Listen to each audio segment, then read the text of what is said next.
Monsieur le Président du Congrès, Monsieur le Président du Sénat, Monsieur le Premier ministre, chef du gouvernement, Mesdames, Messieurs les membres du gouvernement, Mesdames, Messieurs les parlementaires, Mesdames, Messieurs les ambassadeurs et chefs de mission diplomatique, mes chers compatriotes, le 25 octobre 2015, le peuple congolais, dans l'exercice de sa souveraineté, a décidé, en toute liberté, de faire évoluer le dispositif institutionnel de notre pays en adoptant la Constitution de la Nouvelle République. Après l'élection présidentielle réussie, le Premier ministre, chef du gouvernement, a été nommé, puis confirmé dans ses fonctions à l'issue du réajustement de l'équipe gouvernementale. L'Assemblée nationale, les conseils départementaux, communaux et locaux, puis le Sénat ont été renouvelés dans les délais prescrits par la Constitution. Je vous adresse donc mes sincères félicitations à vous tous, sénateurs, députés, conseillers départementaux, communaux et locaux, nouvellement élus ou reconduits dans vos mandats respectifs.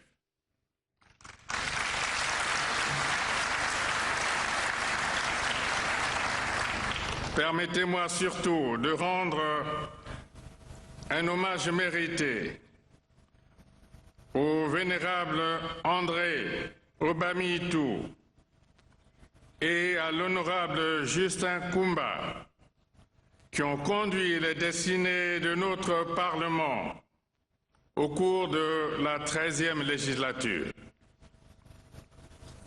Pour leur contribution à l'expression de la démocratie au sein de l'hémicycle, je remercie vos anciens collègues parlementaires qui ont quitté l'Assemblée nationale ou le Sénat au terme des derniers scrutins. Je salue les nouveaux présidents des deux chambres du Parlement en les exhortant à poursuivre efficacement l'œuvre engagée par leurs prédécesseurs. La vie institutionnelle dans notre pays, c'est aussi la mise en place progressive des conseils consultatifs prévus par la Constitution. Aujourd'hui, nous nous attelons à cette exigence pour que les nouvelles institutions constitutionnelles soient installées dans les meilleurs délais. En cette matière, le choix de notre peuple traduit sa détermination à garantir au Congo un environnement de paix, de démocratie et de partage. Mes chers compatriotes, l'histoire tend toujours à se répéter lorsque les peuples ne tirent pas les bonnes leçons du passé.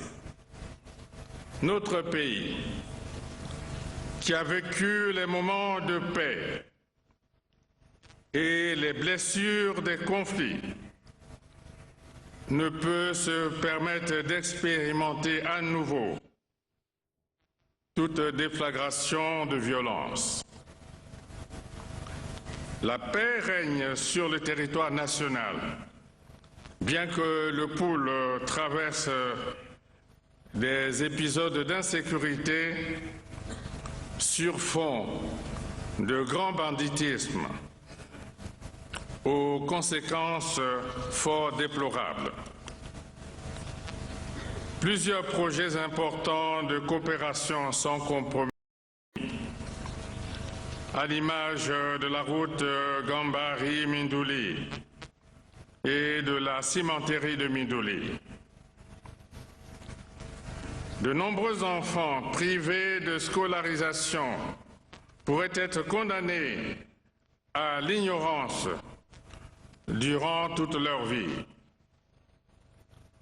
La destruction des infrastructures concourant au progrès et au bien-être des populations du Pool confine ce département dans une situation de ruine et de désolation. Le 3 octobre 2017, les sages ainsi que les notabilités traditionnelles et religieuses du Pool ont pris le ferme engagement devant l'opinion nationale d'œuvrer à la résolution de la situation désolante qui y prévaut. Devant la représentation nationale en Congrès, je réitère que ce département ne saurait être aussi longtemps pris en otage. Dans cette optique, un accord a été établi le 23 décembre 2017 pour contribuer à la consolidation de la paix, l'unité nationale et la démocratie dans notre pays. Les parties signataires conviennent notamment de l'arrêt des hostilités et du ramassage des armes détenues par les miliciens, la restauration de l'autorité de l'État, la libre circulation des personnes, des biens et des services. Dans ces prérogatives, le gouvernement garantira les conditions nécessaires pour une issue fructueuse de ce processus, en l'occurrence la démobilisation des jeunes en armes, de réinsertion professionnelle, sociale et économique, ainsi que la réinstallation des populations déplacées dans leurs villages respectifs. Une fois de plus, le moment est venu pour tous de s'inscrire sans exception ou état d'âme dans cette dynamique républicaine et salutaire. L'opinion nationale et internationale est prise à témoin. Je conclus sur ce volet du Pool par une sévère mise en garde contre les calculs politiciens de petits leaderships départemental qui œuvreraient à parasiter les démarches initiées pour un retour à une vie normale dans cette partie du territoire national.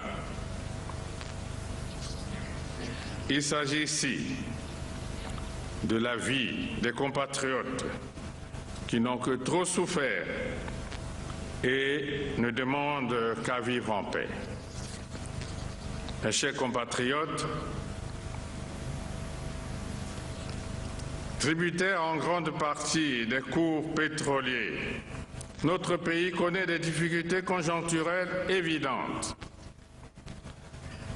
Celle-ci participe d'une crise qui affecte tous les États du monde, y compris les plus puissants, en Europe et dans les pays arabes. Face à cette épreuve, n'ayons ni la mémoire courte, ni le réflexe démagogique et irresponsable du raccourci facile. Aucune œuvre humaine n'est certes parfaite. Il y aura toujours des erreurs à redresser au bout d'une expérimentation renouvelée ou d'une accumulation rythmée par les performances réalisées et la portée des enseignements tirés. Pour son essor, le Congo a retenu une stratégie d'aménagement du territoire essentiellement axée sur la municipalisation accélérée des départements et le désenclavement de l'arrière-pays. Il s'agissait, entre autres, de doter le pays d'infrastructures vitales, socle de notre développement.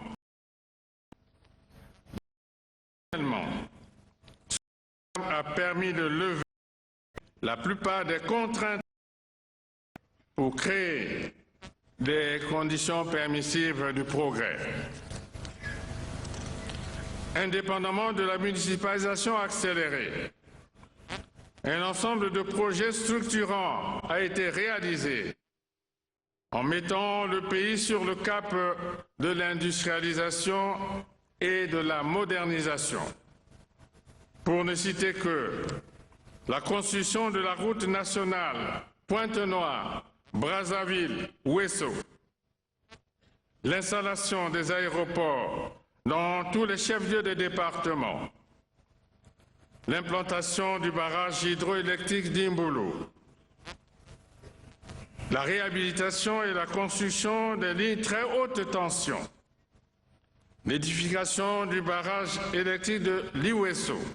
Je pense aussi à la construction et la modernisation des infrastructures de santé, l'extension et la réhabilitation du réseau routier, l'érection et la mise à niveau de plateformes universitaires et scolaires, l'implantation des infrastructures à caractère socio-économique, tels les espaces modernes de commerce ou de sport.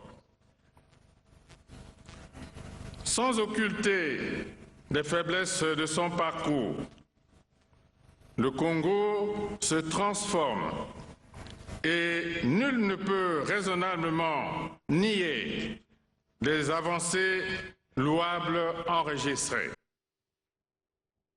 Les infrastructures lourdes destinées à soutenir le développement de notre pays n'ont pu être réalisées sans un apport extérieur, sous forme d'emprunt, en appui à nos ressources propres. Dans nos préoccupations fondamentales, nous nous sommes efforcés de préserver les acquis sociaux. En pleine crise, l'État a tenu ses engagements. Pour tous les agents de l'État, le relèvement de la valeur du point d'indice de solde de 275 à 300 suite aux négociations de 2013 avec les partenaires sociaux est effectif depuis janvier 2017. Nous atteignons la fin de cette année sans arriérés de salaire en ce qui concerne les fonctionnaires.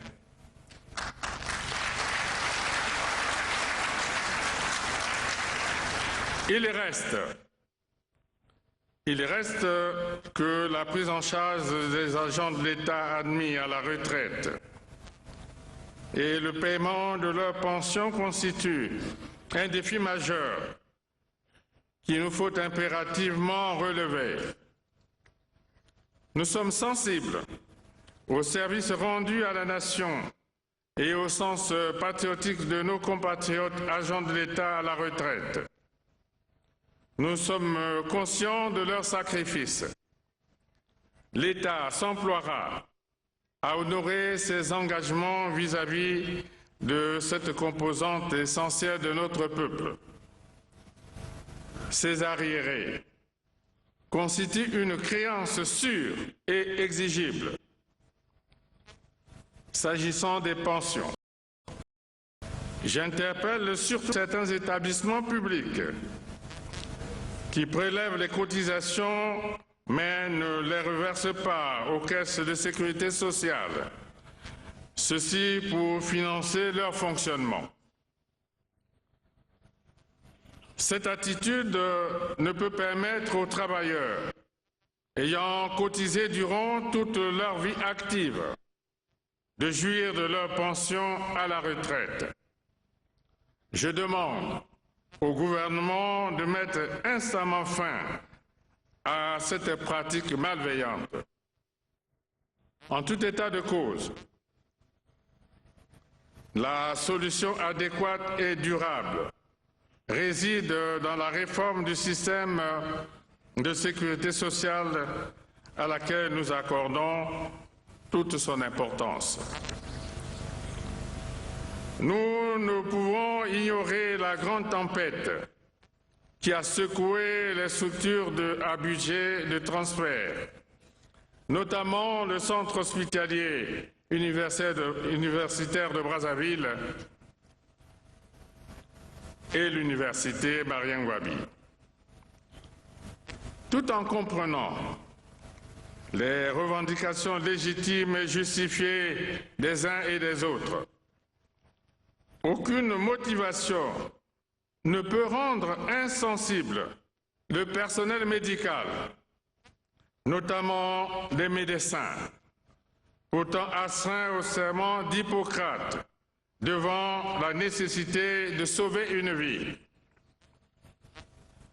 En parallèle, le refus d'assurer le transfert de connaissances aux étudiants est une entrave grave à la préparation des élites dont le pays a le plus grand besoin pour son développement. La transmission de savoir participe de l'obligation objective de léguer aux générations actuelles et futures les outils nécessaires pour bâtir le Congo. Il reste entendu que la rigueur de la conjoncture induit des tensions de trésorerie en mesure de ralentir même les démarches les plus volontaristes.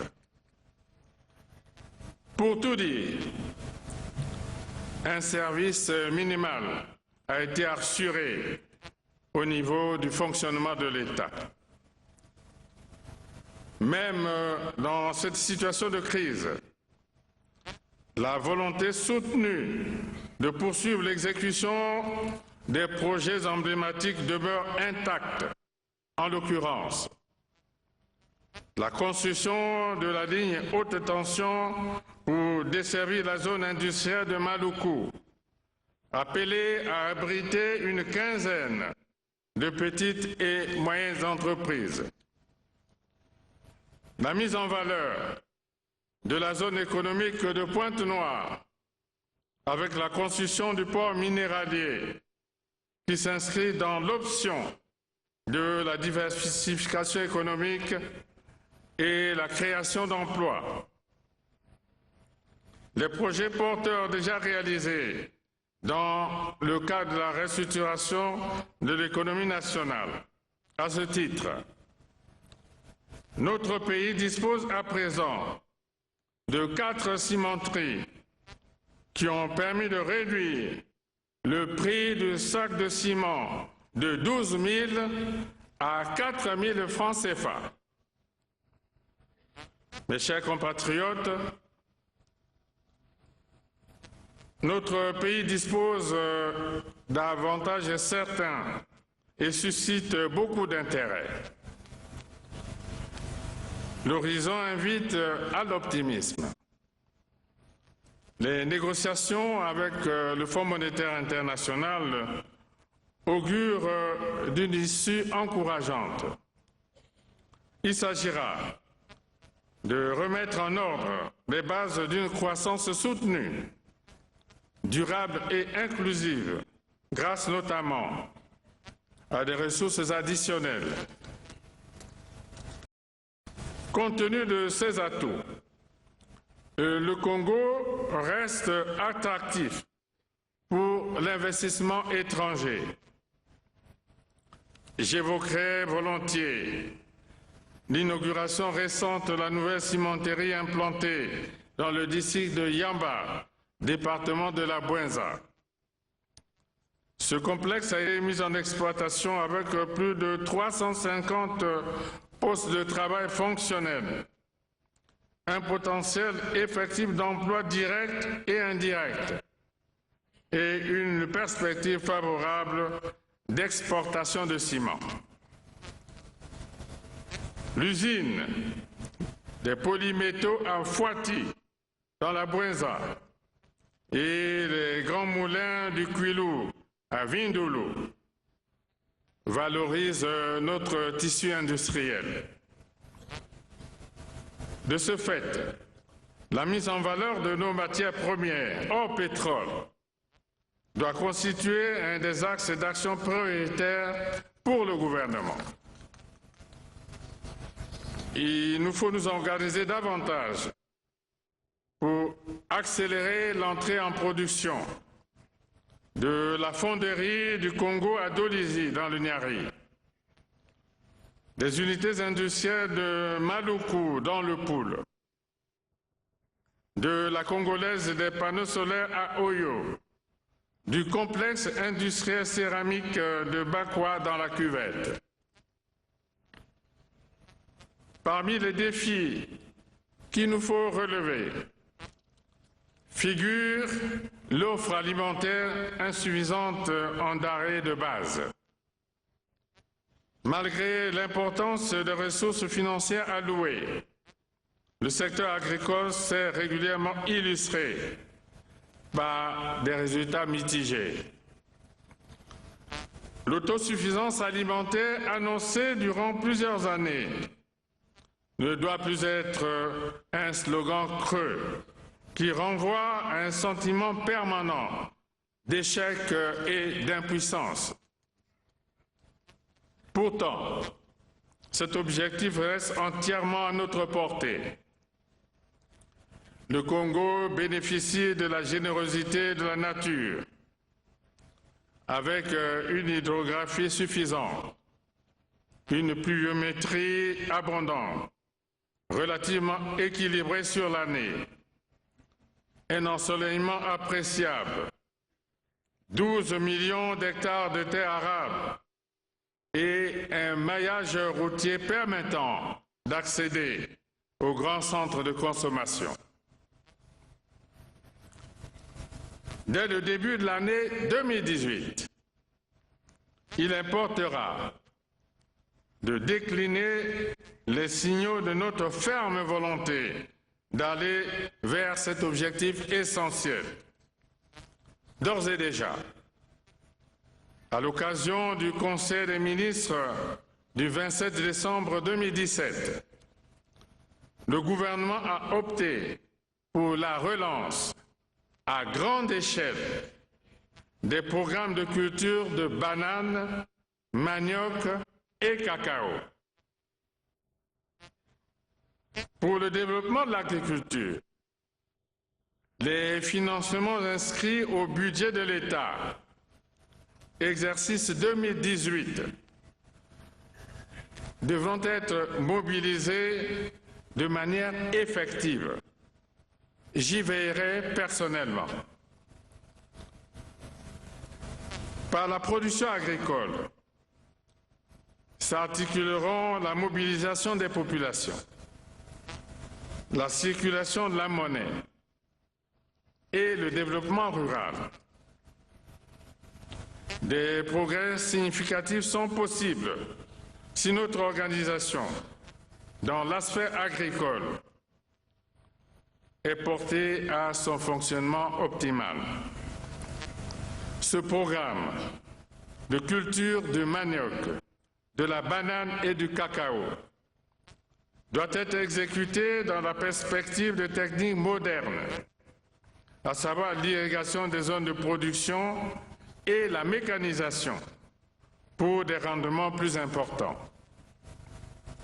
Pour cette raison, j'en appelle à la conscience des acteurs du secteur, tout en rendant particulièrement hommage à ces femmes, à ces hommes qui se consacrent chaque jour aux activités agro-sylvicoles, pastorales et halieutiques, malgré les difficultés multiformes auxquelles ils sont confrontés sur le terrain.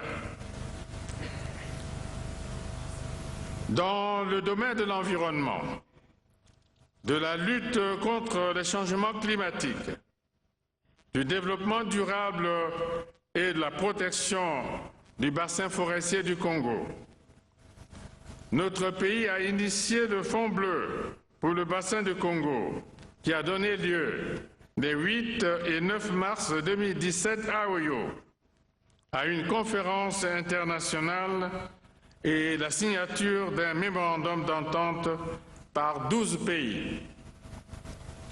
Instruments financiers destinés à améliorer la qualité de vie de nos populations et soutenir la protection des forêts du bassin du Congo. Le Fonds bleu a fait l'objet d'un vibrant plaidoyer lors de la 72e session de l'Assemblée générale des Nations unies en octobre 2017 à New York. Nous avons renouvelé cet appel en novembre dernier lors de la COP 23 à Bonn en Allemagne. À Paris, le 12 décembre 2017, nous avons pris part au sommet sur le financement de la lutte contre les changements climatiques. Un appel a été lancé à l'endroit des partenaires au développement et aux investisseurs privés pour apporter leur appui technique et financier au Fonds bleu. En œuvrant pour la paix, il nous faut en même temps continuer à nous préoccuper des contingences relatives à l'environnement. Par conséquent, je réaffirme la directive sur le recadrage de la célébration de la journée de l'arbre, le 6 novembre, afin qu'elle cesse d'être le fait de la seule élite politique et administrative, en retrouvant sa dimension populaire à travers une participation de masse associant chaque citoyen au rite vert. Mes chers compatriotes, au titre des performances, s'affiche une avancée de plus en plus dans l'offre d'énergie. Celle-ci a connu cette année une augmentation de 19 mégawatts avec la mise en eau du barrage hydroélectrique de Liweso dans la Sangha.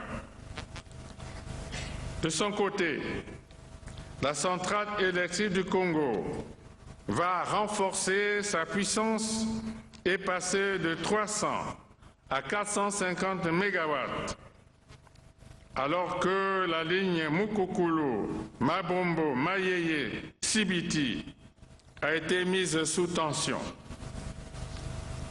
La perspective de construction du barrage hydroélectrique de Sunda, pouvant développer une capacité de 600 mégawatts, est sérieusement ouverte avec la présentation au gouvernement des études réalisées. De plus en plus importants, les besoins en électricité attendent d'être mieux couverts, d'où la nécessité d'engager des réformes appropriées. Au tableau des infrastructures de base réalisées, notons également l'extension de l'épine dorsale en fibre optique de Wando vers Wesso, la construction du réseau fixe et mobile dans tous les chefs-lieux de département, l'inauguration du port d'Oyo, Les travaux de réfection des 2 ponts détruits sur le chemin de fer Congo-Océan dans le département du Poul ont été lancés. L'ouverture des voies terrestres d'intégration sous-régionale se poursuit. La route en terre Pokola, Macao et Niélé vient d'être ouverte à la circulation. N'oublions pas le Centre international de conférence de Kitele et le complexe sportif La Concorde qui a accueilli l'élite continentale du sport pour le 50e anniversaire des Jeux africains. La construction de la cité administrative ainsi que celle des sièges du Sénat et de l'Assemblée nationale ont été lancées. Le programme de délocalisation et de modernisation des casernes qui contribue à l'amélioration des conditions de travail et de vie du personnel de la force publique a connu cette année la réception de 2 nouvelles casernes, une base vie de 452 appartements et des équipements sociaux constitués d'écoles et de centres de santé. Outre les résultats énoncés ci-dessus, soulignons les efforts dans le logement et les bâtiments administratifs. Des 6 500 logements mis en chantier, 3 000 unités sont totalement achevées. Mes chers compatriotes, le monde du travail a connu de sérieuses perturbations. Il est en pleine restructuration pour s'adapter à la conjoncture actuelle. L'encadrement de la relation professionnelle s'exerce en concertation avec les syndicats des travailleurs et les organisations patronales. Bien que reconnu dans notre pays, le droit de grève ne saurait devenir la manette déstabilisatrice et paralysante des entreprises et administrations. Souvenons-nous des grèves intempestives qui, pour des finalités politiciennes au début des années 90, ont annihilé tant de sacrifices endurés par notre peuple. Des pans entiers du secteur économique d'État ont été détruits. Mais que représentent d'hypothétiques droits sociaux face à des salaires qui auraient pu être payés normalement si l'outil de travail avait été préservé? C'est pourquoi j'en appelle à la conscience des acteurs du monde du travail pour que soit préservé en toutes circonstances la paix sociale, l'outil de travail et la cohésion dans le secteur productif. En matière d'éducation et de couverture sanitaire, des progrès sensibles ont été réalisés.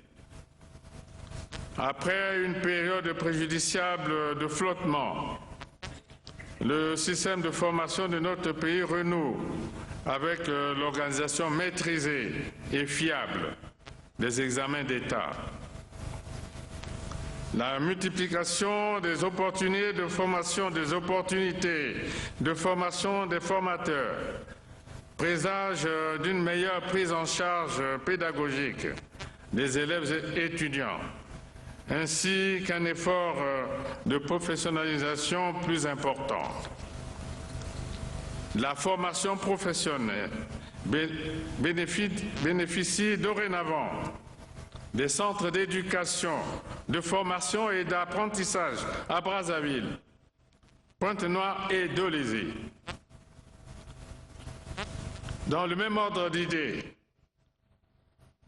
l'État a construit l'établissement scolaire le plus grand, le plus moderne de notre pays. En effet, doté d'une capacité d'accueil de 3 800 élèves, le lycée Gampo Lilou devient un véritable outil intégrateur qui redonne vie à la communauté. Un programme pluriannuel d'équipement des écoles en table-banc a été lancé avec un objectif de 500 000 tables-bancs à terme. Cette action a rendu disponible un premier lot de 50 000 unités pour la rentrée scolaire 2017-2018. S'agissant de l'amélioration de l'offre de santé, l'hôpital général Edith Lucie Bongo Ndimba a été mis en service le 10 mars 2017. Le Centre national de référence de la drépanocytose a aussi ouvert ses portes.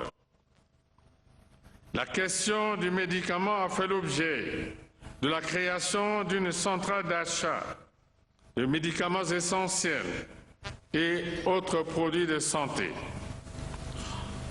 La coopération avec le Fonds mondial a permis la fourniture des médicaments antipaludiques, antituberculeux et antirétroviraux.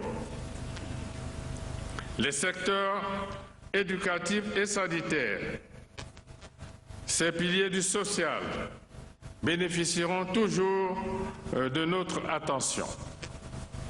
Pour la jeunesse, l'avenir n'est ni dans le grand banditisme, ni dans les comportements déviants. Les jeunes doivent s'imprégner des grands principes de la République et du respect de l'autre et du bien public pour garantir l'avènement d'une société plus fraternelle qui éloigne aujourd'hui et demain de la violence et de l'incivisme en prônant l'observation stricte des valeurs morales. Pour cela, j'interdis aux jeunes d'adopter des postures qui rappellent le salut nazi lorsque s'exécute la congolaise, notre hymne national. Ils le font naïvement, certes, mais ils ne devraient pas en ignorer la signification.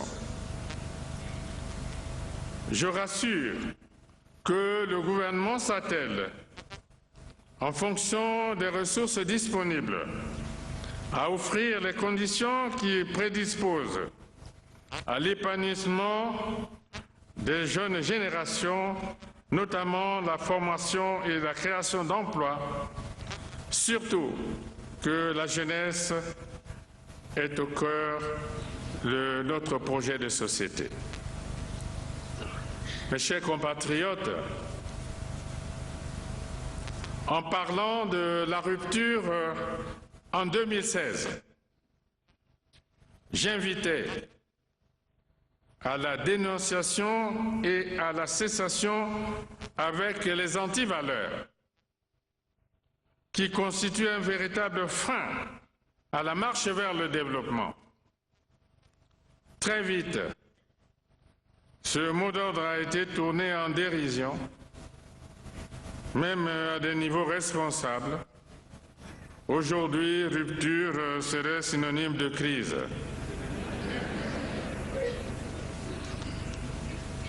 Près de 2 ans après l'énoncé de cette directive, je réitère mes propos pour dire que la rupture concerne la lutte contre les antivaleurs. C'est la primauté du droit et de la justice sur l'arbitraire et l'impunité.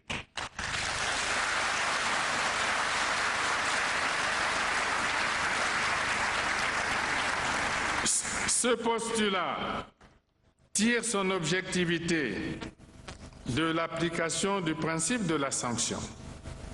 Il s'agit de réprimer, éduquer, redresser lorsque les faits l'exigent.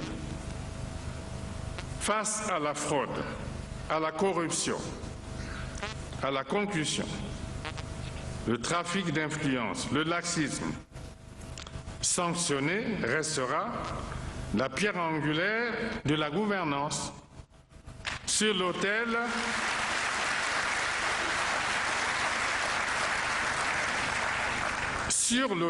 de la législation et de la réglementation en vigueur. Dès lors, est-ce à croire que les seules sanctions à considérer ou à mettre en œuvre seraient uniquement celles qui résultent des décisions du président de la République?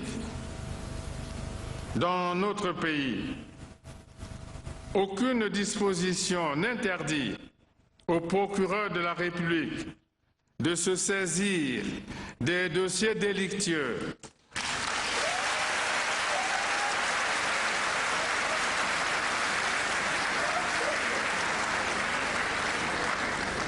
y compris ceux portant sur des crimes économiques.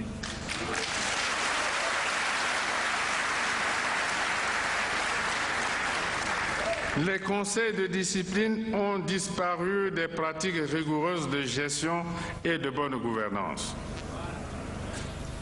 Qui donc empêche par exemple aux représentants du peuple que sont les députés et les sénateurs d'exercer une prérogative constitutionnelle, l'enquête parlementaire?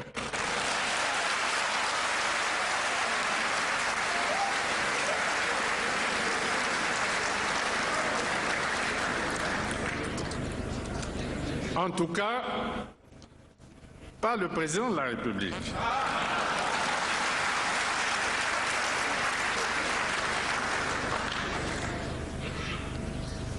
Le réflexe de la sanction s'est fortement altéré. L'expansion de l'impunité tient assurément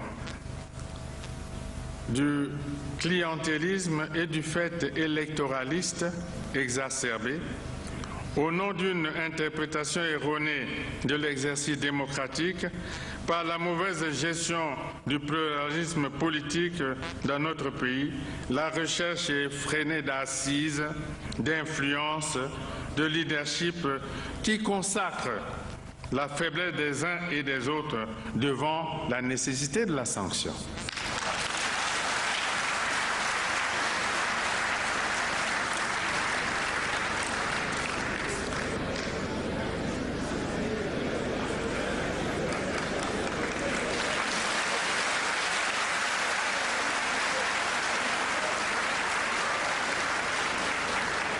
La rupture doit se compléter de la rigueur afin que la sanction s'impose à tous les échelons de la hiérarchie sociale, économique et administrative.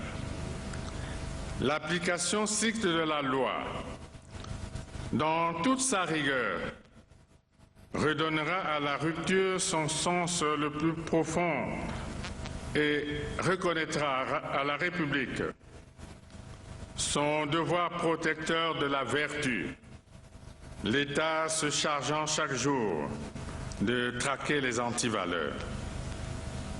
L'histoire de l'humanité démontre que c'est durant les grandes crises que l'instinct de survie a amené l'homme à plus de créativité et à développer d'autres réflexes. La situation actuelle devrait nous amener à nous éloigner de la facilité. À titre d'illustration, plutôt que de combattre les branchements clandestins, la Société nationale de distribution d'eau et la Société nationale d'électricité préfèrent la facilité et choisissent les raccourcis en opérant de sordides péréquations par les majorations de taxation et de coûts sur les abonnés réguliers.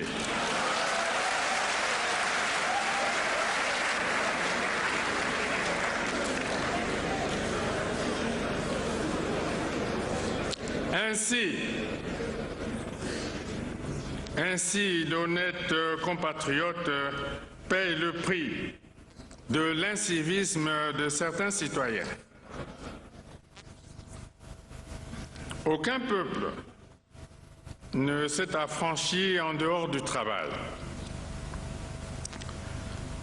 Il nous faut résolument intégrer un nouvel état d'esprit, un univers mental en harmonie avec les obligations qu'impose la conjoncture actuelle et la sauvegarde des fondements de nos ambitions ultérieures. Le chemin le plus court recherche la jouissance, la réjouissance et les ponts entre les jours fériés, des ponts.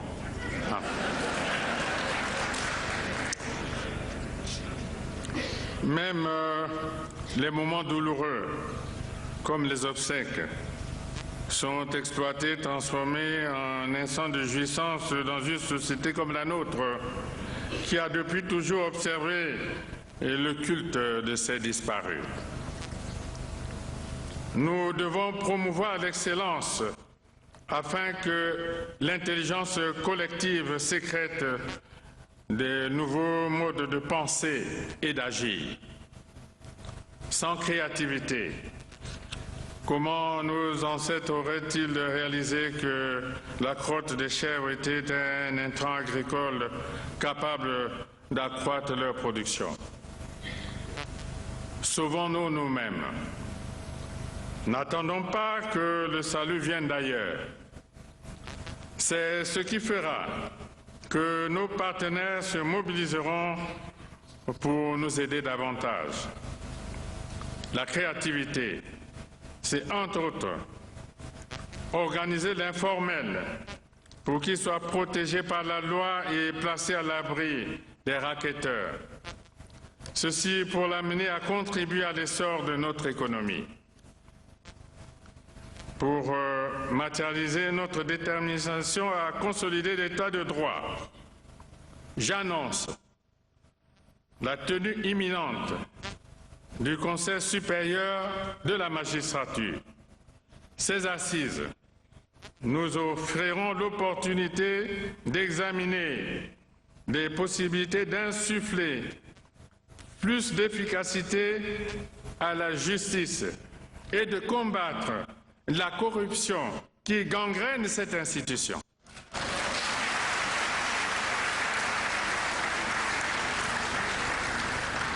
La lutte contre la corruption doit être menée dans tous les secteurs de l'État et plus particulièrement au niveau des régies financières.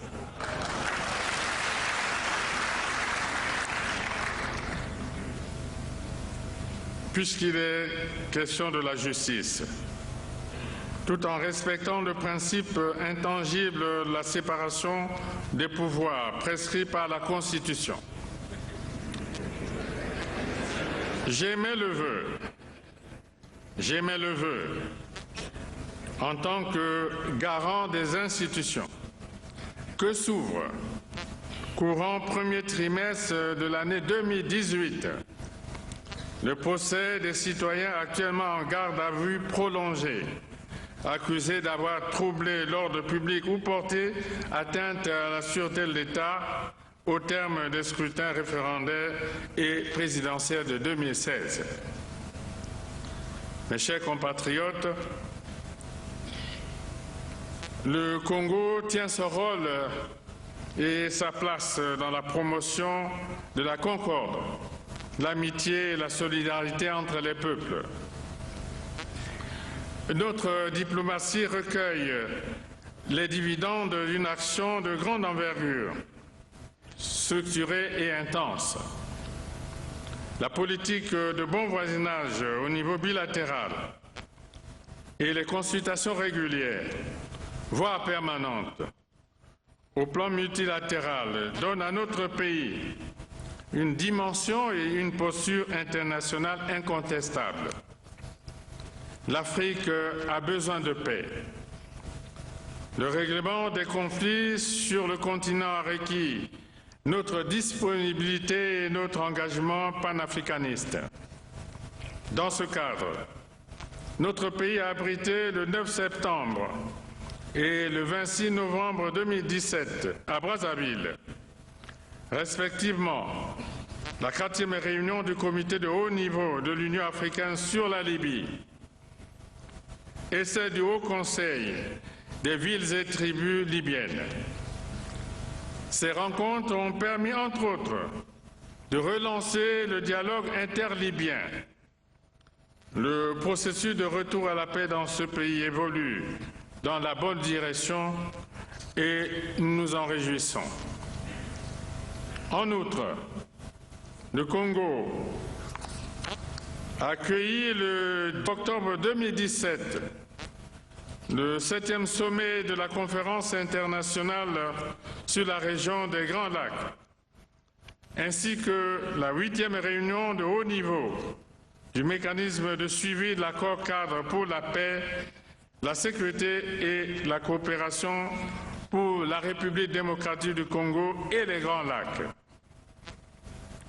Ces résultats, ces réunions ont abouti, entre autres, à la définition des voies et moyens susceptibles de favoriser le règlement des crises qui touchent notre sous-région.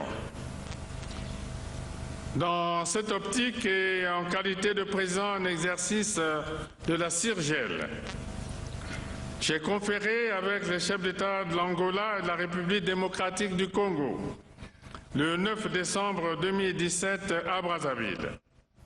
Ce mini-sommet a passé en revue les préoccupations relatives à la paix et la sécurité dans la région. Les efforts du Congo se poursuivront dans ce sens pour la Libye et les pays des Grands Lacs. C'est notre part du devoir. En fait, la tranche de sacrifice que consentent les Congolaises et les Congolais pour la paix, l'honneur et la dignité de l'Afrique. Mes chers compatriotes, un grand philosophe des temps anciens énonçait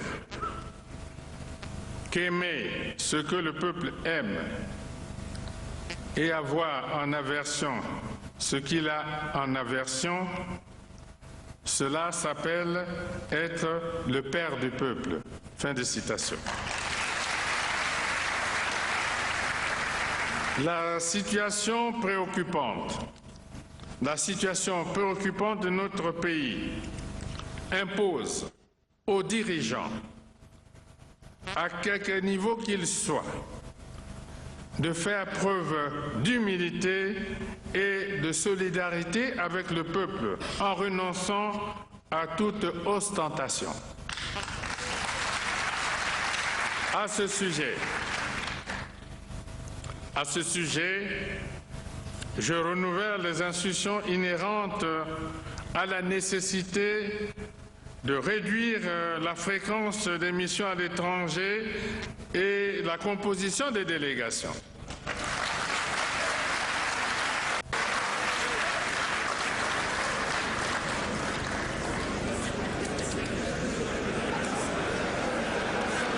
Il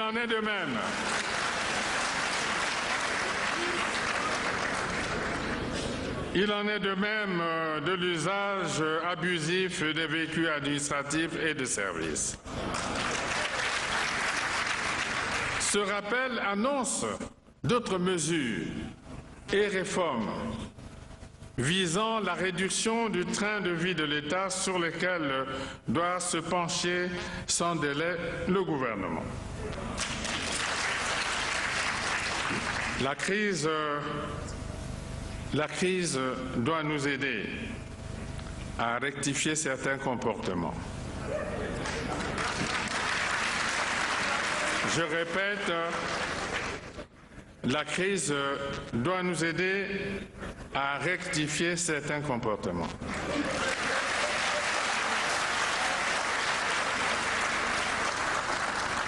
Dans tous les cas, la vertu des hommes d'État fait vite prospérer leur pays, tout comme celle de la terre fait croître rapidement les plantes et les arbres.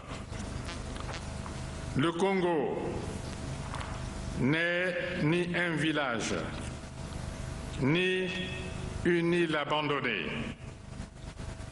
Il trouvera toujours les ressorts adéquats pour poursuivre sa marche vers le développement. Nos partenaires internationaux apprécient l'urgence d'accompagner notre pays à l'équilibre de ses finances publiques. Rien n'est perdu.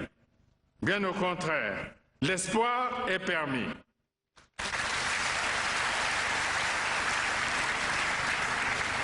Il nous faut vaincre l'adversité dans le respect des lois de la République.